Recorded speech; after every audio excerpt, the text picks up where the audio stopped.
ആരോ കരുതി കൂട്ടിയിട്ട് തന്നെയാ. കാരണം ചാവ് വെച്ച സ്ഥലം കൃത്യമായിട്ട് അറിയാവുന്ന ആരോ. എടാ നീ ഇത് എന്തൊക്കെയാണ് ഈ പറയുന്നത്? അവര് പോലീസിലെങ്ങാനും പരാതി കൊടുത്താൽ തീർന്നു കേട്ടോ.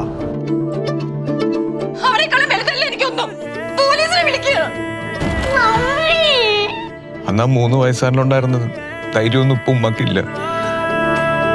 ഇപ്പത്തൊരവസ്ഥയിൽ അങ്ങനെയൊക്കെ സംഭവിച്ചു പോയതാ.